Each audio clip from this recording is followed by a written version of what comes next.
Have you ever stopped to think about how a place, just a piece of land, can become an idea? We're going to talk about a hill in Rome, but this is not just any hill. Oh no, this is a place that became the literal definition of power. A landscape so influential it didn't just shape an empire, it shaped our entire world. Let's dig into how this one hill became the blueprint for power itself. Now, to really wrap our heads around this, we kind of have to think like a geographer. A guy named Carl Sauer came up with this brilliant concept called a cultural landscape. The idea is simple, really. Humans don't just live in a place, they actively shape it, they write their stories onto it, layer by layer. And you know what? The Palatine Hill might just be the ultimate example of this in action. Because you see, the story here isn't just about the famous people who lived up on the Palatine, it's about the transformation of the land itself.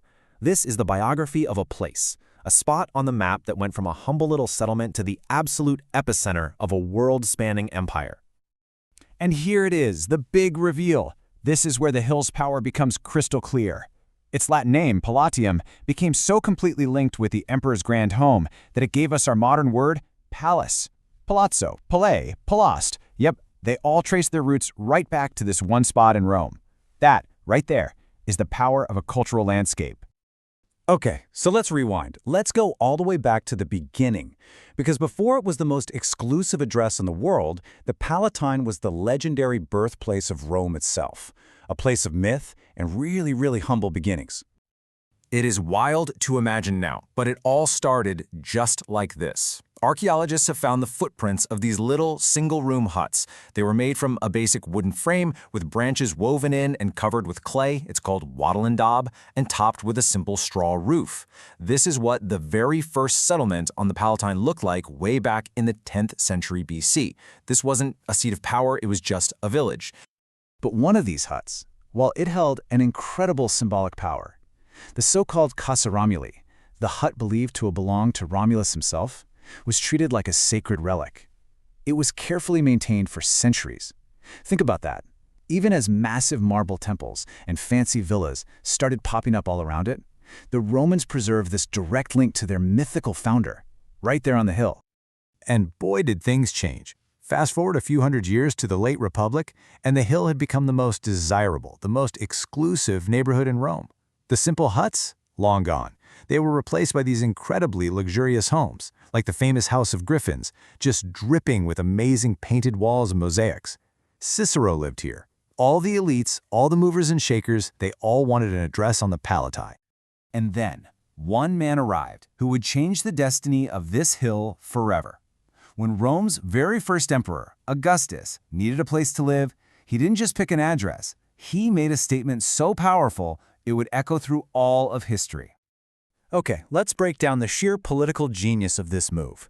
First off, Augustus was actually born on the Palatine, so for him it was a homecoming. But here's the brilliant part. He intentionally built his house right next to the site of Romulus's hut. You see what he's doing?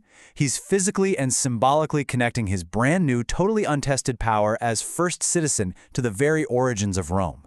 Then, he connects his home directly to the new temple of Apollo, basically wrapping himself in a cloak of divine approval.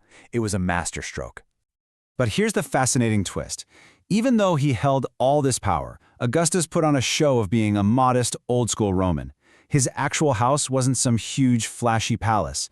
The historian Suetonius tells us it was surprisingly simple. It was all just part of this carefully crafted political image. He wanted to be the emperor without ever looking like a king.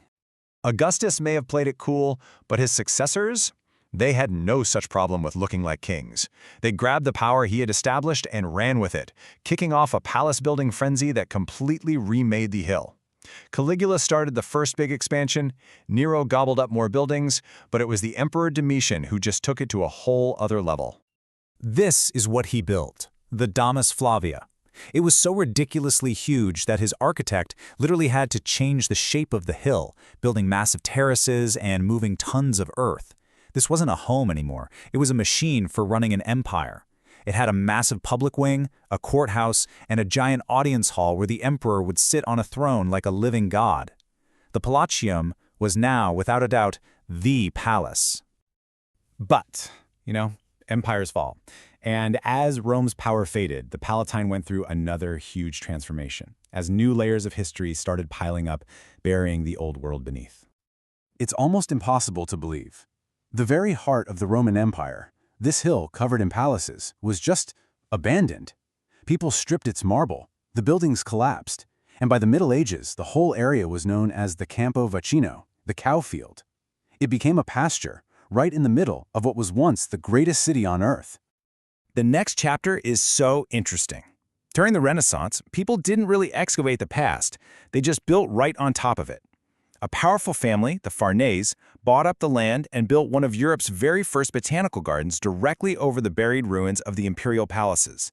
The ancient world literally became the foundation for the new one. So you just get all these layers piling on top of each other. You've got medieval monasteries, you've got these incredible Renaissance gardens, and then even a 19th century neo-Gothic villa built by a Scotsman, of all people. Each new era left its own mark, creating this incredibly complex layered cake of history.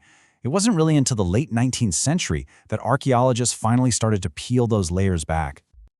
And that process of peeling back the layers, it was often pretty brutal.